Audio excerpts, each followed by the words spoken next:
So we are live, and I'm so sorry we're a little bit late. Technical hiccups, tap, tap, tap, definitely present now.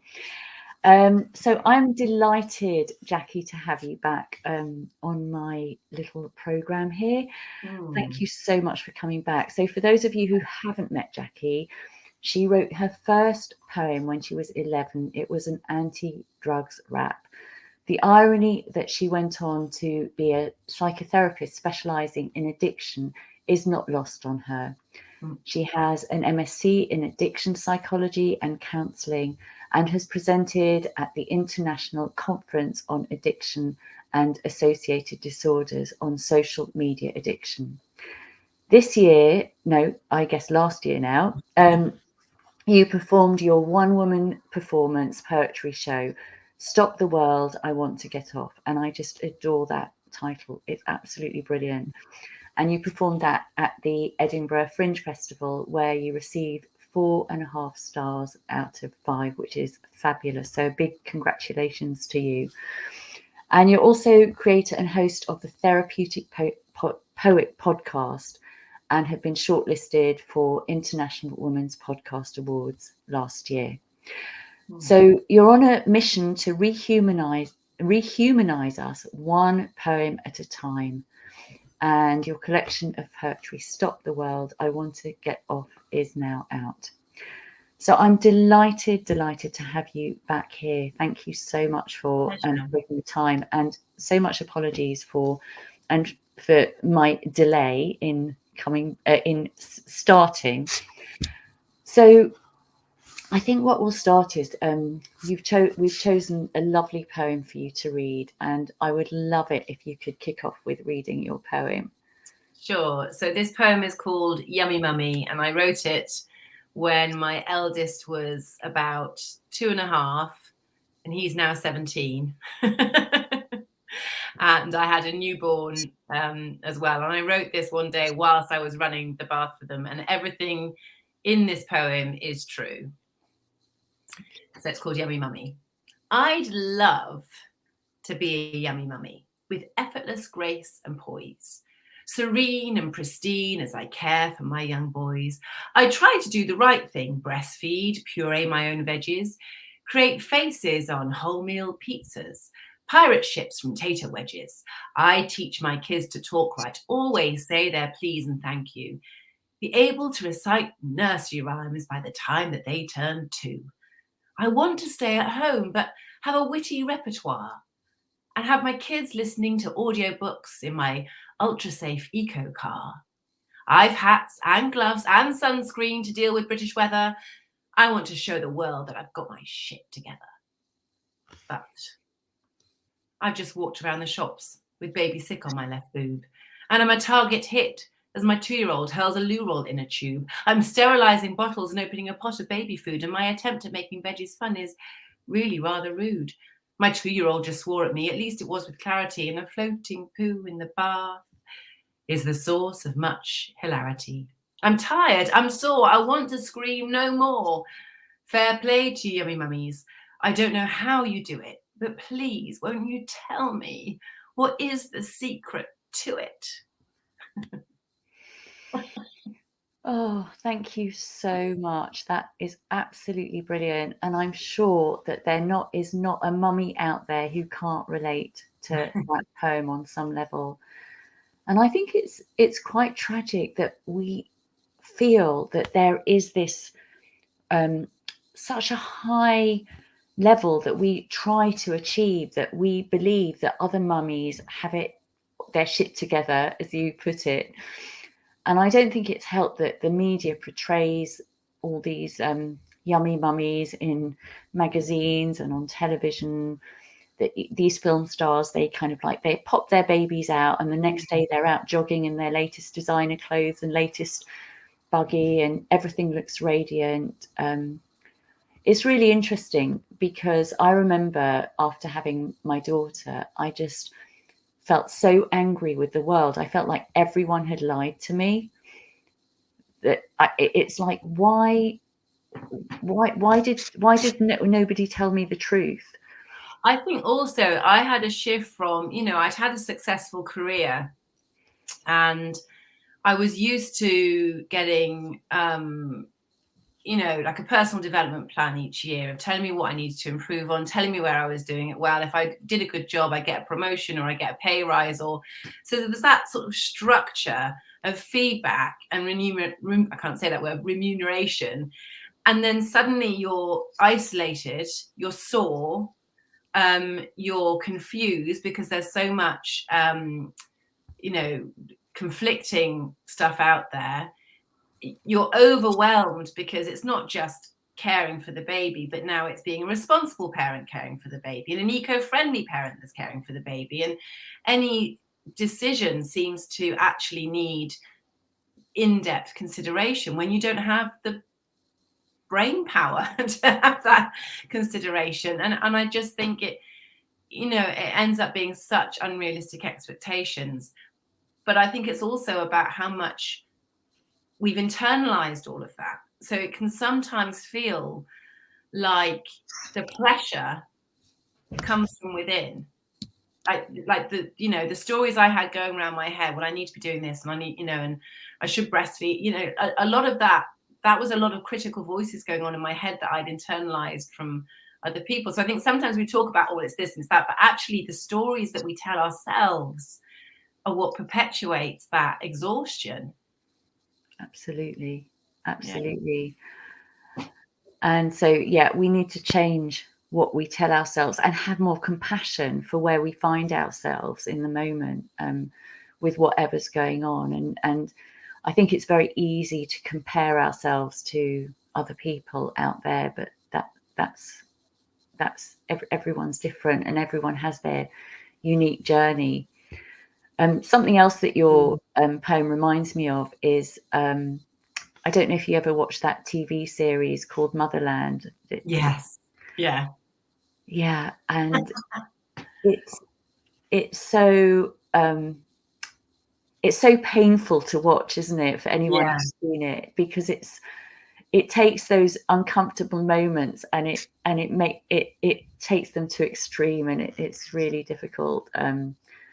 So if anyone's watching and hasn't checked it out, and I definitely recommend it. I think it's on Netflix probably. Yeah, and I think that's the great thing about EFT actually, because part of the problem is that we don't have the time or the tools necessarily at hand. But the great thing about EFT is it's portable.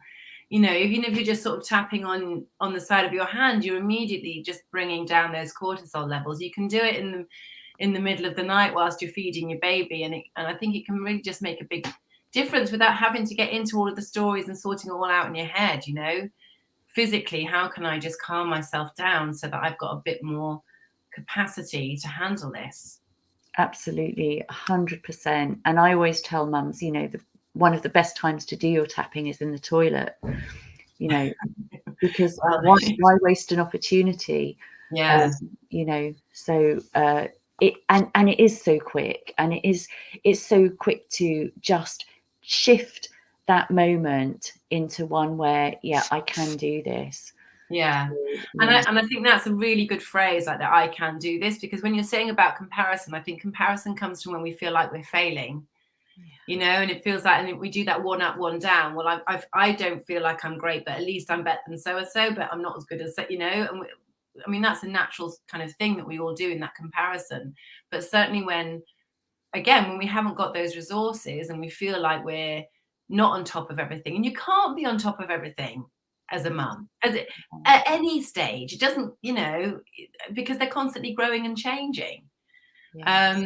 So I think that's where comparison can sort of fit in. So if you can use EFT to recognize, I'm back in that comparison, I'm back in that sense of failing in some way, to reconfigure that into I'm doing a good job, I'm present, I'm taking care of my kids' basic needs and my basic needs, and sometimes that's the best we can do. Absolutely. So comparison and that kind of like trying to be a yummy mummy, like maybe a yummy mummy doesn't actually exist, and it just exists in the figment of our imagination, and being a yummy mummy is just being ourselves. That's the yummiest mummy we could possibly be.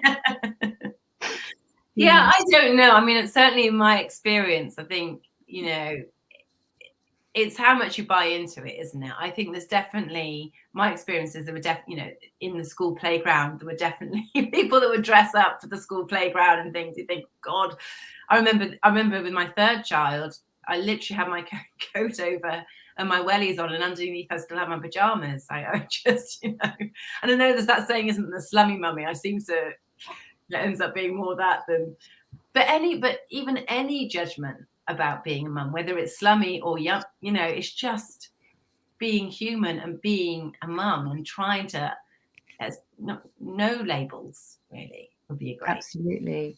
Goal. And even the mum who looks like she's got her shit together, you know, maybe there's a cost to that. I remember working with a particular mum who prioritized having her shit together in that way, but what was the cost, and you know, to her relationship with her child, or you know. Well, actually, you have to think about, you know, perfectionism, that it actually might be a response to perfectionism, which really is a kind of a trauma response. It's when people feel that they have to hide parts of themselves, Yes. and they have to adapt in, you know, and hide those parts of themselves in order to fit in order to be acceptable. So there's always layers underneath. Nothing is ever as it seems. Absolutely. So should we do some tapping around all of this? Yeah. I'm thinking that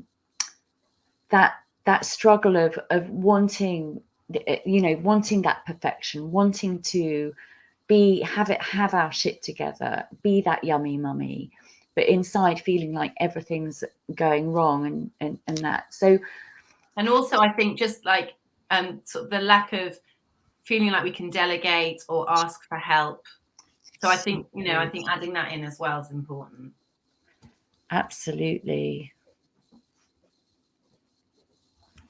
So when you think about, you know, when you wrote that poem, some of the feelings that were going on for you, I know you've kind of shared them in the poem, but maybe if you can, if there's anything that, any wording, I know it's not who you are now, but for the mums watching who might be feeling this, what I think there were two things. I think it was exhaustion and loneliness. I think I felt lonely in not all the time, but in those moments when I was at home on my own with the kids and I was exhausted and I was the one that had to show up for them. Yeah. That combination of exhaustion and loneliness, I think, was really real. Yeah, thank you. Okay, and I'm going to throw in also some of the perfectionism. I need to get it right because that's so we'll just see what comes. And if while I'm tapping, any kind of thoughts come to you, just throw them in so that it can be a bit of a collaboration. So if you are watching this and you're feeling this yummy mummy challenge, should we say, for want of a better word, and you would like to do some tapping with us, and if you haven't done it before, it's also known as EFT. It stands for Emotional Freedom Techniques. It's like acupuncture for emotions without the use of needles. And the invitation is simply to do what we do and say what we say. And if you don't like it, then don't do it. But if you do tap along with us, you agree to take responsibility for your own well-being. So maybe we can start with tuning into I don't know if this is a good place. Anyway, this is what's coming to me. So your sense of yummy mumminess. So it could be the inadequacy of not being a yummy mummy. It could be what emotion brings up for you when you maybe do the comparison, or like the feeling of the exhaustion and loneliness. So I'll let you decide what you're measuring, but rate that on a scale from 0 to 10 right now, and just make a mental note, or you can jot it down. So if you'd be willing, Jacky, to repeat after me, but also throw in whatever you fancy throwing in as well. So even though Part of me really wants to be a yummy mummy. Part of me really wants to be a yummy mummy. That effortless grace and poise. That effortless grace and poise. And that's not where I find myself right now. That's not where I find myself right now. I am exhausted. I'm exhausted. And this job as a mummy feels so lonely. And this job as a mum feels so lonely. And everyone else seems to have their shit together. And everyone else seems to have their shit together. What is wrong with me? What's wrong with me? I just don't feel good enough. I just don't feel good enough. And I acknowledge that that is how I'm feeling right now. And I acknowledge that that's how I'm feeling right now. And I'm open to the possibility. And I'm open to the possibility. Of soothing and comforting myself. Of soothing and comforting myself.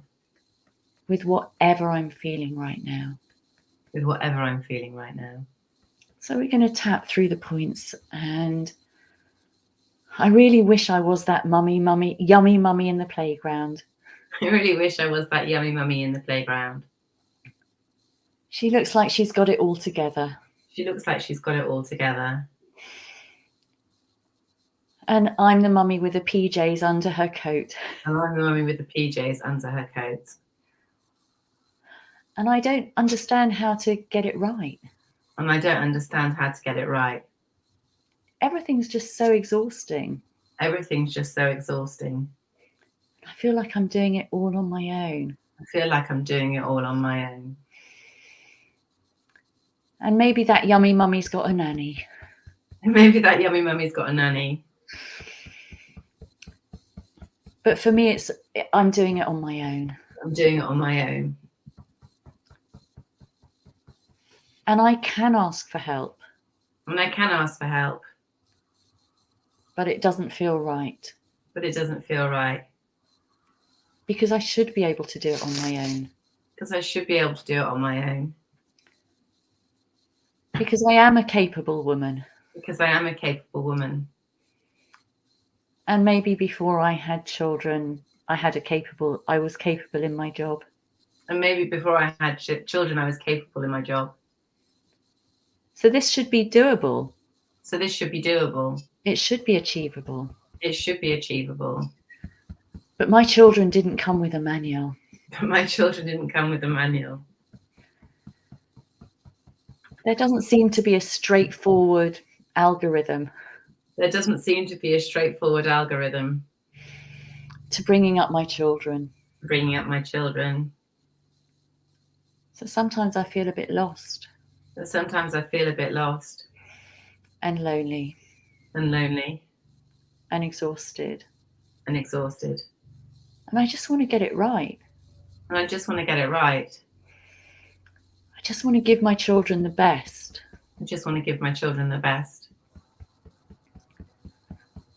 And I don't seem to be able to do that. And I don't seem to be able to do that. And I end up giving myself a hard time. And I end up giving myself a hard time. Comparing myself to the other yummy mummies. Comparing myself to the other yummy mummies. Thinking there's something wrong with me. Thinking there's something wrong with me.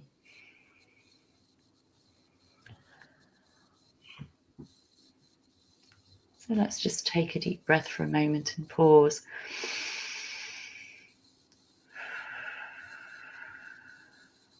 So that has really been about acknowledging all the feelings that are there. But I think probably both of us know that it's about having compassion for where we are right now. And I just wondered if any thoughts came up for you, not necessarily, I know it's not where you're at right now, but just from doing that process, or anyone who's watching, if you want to type in the comments. I think one of the things that came to mind was just all of the judgment. So there in the school playground, there I am judging the other mums in that, well, they appear to have everything together, but I bet they don't. That would used to be the thing that would go in my head, which isn't kind, just and is other focused.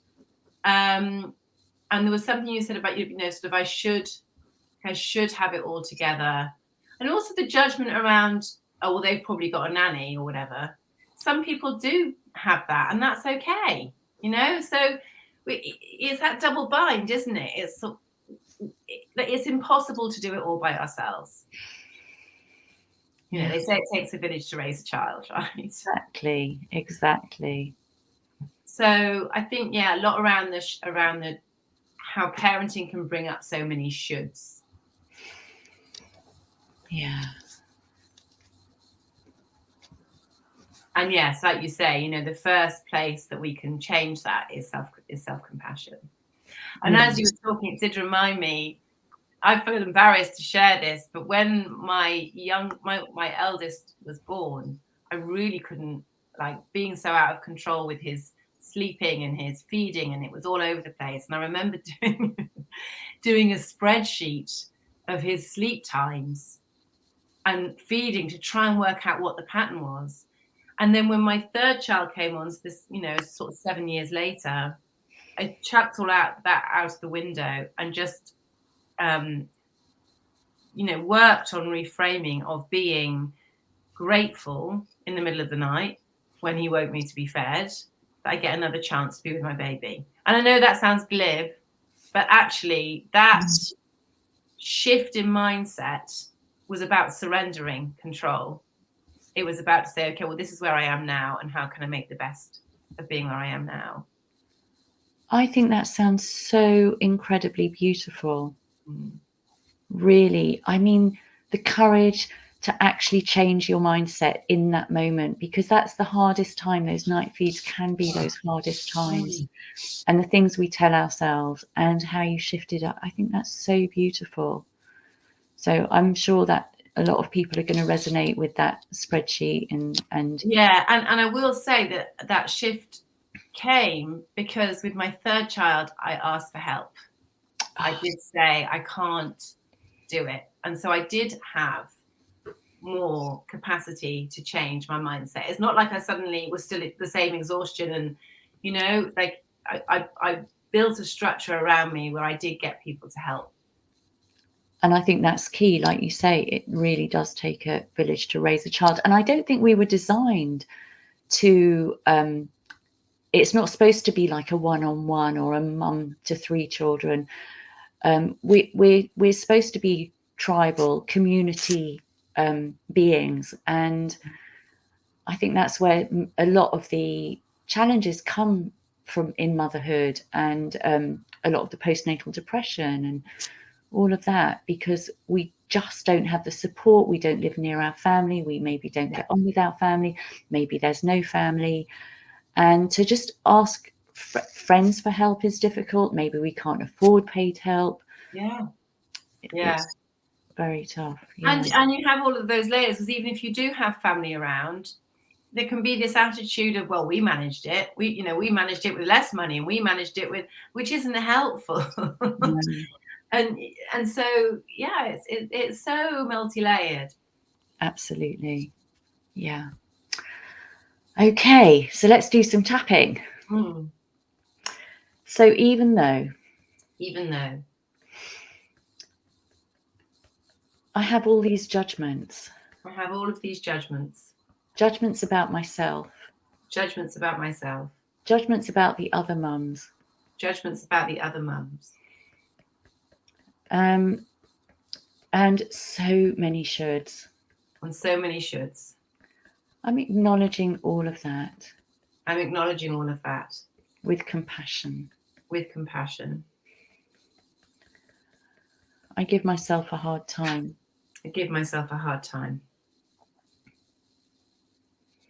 I judge myself. I judge others. And that doesn't help me. Or my children. And bringing up a child as a mum. Without community support. Is an incredibly tough job. We weren't designed to do that. It takes a village to raise a child. It takes a village to raise a child. So I'm open to the possibility. So I'm open to the possibility of exploring how it makes me feel. Of exploring how it makes me feel. When I think about asking for help. When I think about asking for help. I wonder what I'd need to let go of. I wonder what I'd need to let go of. In order to feel comfortable. In order to feel comfortable. With asking for help. With asking for help. I wonder what I'd have to surrender. I wonder what I'd have to surrender. In order to allow myself. In order to allow myself. To receive help. To receive help. And to feel okay. And to feel okay. That I'm not meant to be doing this on my own. I'm not meant to be doing this on my own. And I'm open to the possibility. And I'm open to the possibility. Of feeling grateful. Of feeling grateful. For those moments that I have with my child. For those moments that I have with my child. Or my baby. Or my baby. Those middle of the night feeds. Those middle of the night feeds. When it's just me and them. When it's just me and them. The quietness. The quietness. And maybe I can release. And maybe I can release. Some of those fears and anxieties. Some of those fears and anxieties. About being tired. About being tired. About not getting stuff done. About not getting stuff done. I'm open to the possibility. I'm open to the possibility. Of knowing and trusting. Of knowing and trusting. That I am a good enough mum. That I am a good enough mum. And I'm acknowledging any resistances. And I'm acknowledging any resistances. To saying that out aloud. To saying that out aloud. I'm open to the possibility. I'm open to the possibility. Of having compassion. Of having compassion. With the parts of me. With the parts of me. That don't feel that I'm good enough. That don't feel that I'm good enough. That don't feel that I'm getting it right. That don't feel like I'm getting it right. That don't feel comfortable asking for help. That don't feel comfortable asking for help. I wonder what it would feel like. I wonder what it would feel like. To bring kindness to those parts of myself. To bring kindness to those parts of myself. Knowing that I am doing the best I can. Knowing that I am doing the best I can. Bringing kindness to those parts of me that are struggling. Bringing kindness to those parts of me that are struggling. And bringing gratitude to the parts of me. And bringing gratitude to the parts of me. That I feel that are doing well. That I feel are doing well. And if while we're tapping on that, nothing comes to mind, that's okay. Because know and trust that there are things that are going well. And sometimes when we're in the midst of noticing that everything that's going wrong, it's difficult to notice what is going right. Well, even just taking the time to tap is something that's going right? Absolutely. I'm tapping right now. I'm tapping right now. I'm tapping because I care. I'm tapping because I care. I'm tapping because I want to change. I'm tapping because I want to change. I'm tapping because I am open to the possibility. I'm tapping because I'm open to the possibility. Of bringing more belief. Of bringing more belief. Of trusting that I am good enough. Of trusting that I am good enough. And that I am the perfectly yummiest mummy. And that I am the perfectly yummiest mummy. And the imperfectly yummiest mummy. And the imperfectly yummiest mummy. That that is right for my child. That's right for my child. No one else could do it better than me. No one else could do it better than me. Because I'm my child's mother. Because I'm my child's mother. And so I am the right person. I am the right mother for my child. I am the right mother for my child. Even if I don't always believe it. Even if I don't always believe it. So I'm bringing more trust. So I'm bringing more trust. More allowing. More allowing. More accepting. More accepting. More surrender. More surrender. More compassion. More compassion. More kindness to myself. More kindness to myself. Into my journey to being a mother. Into my journey to being a mother. And just put your hands in the center of your chest, say transform, and take a deep breath.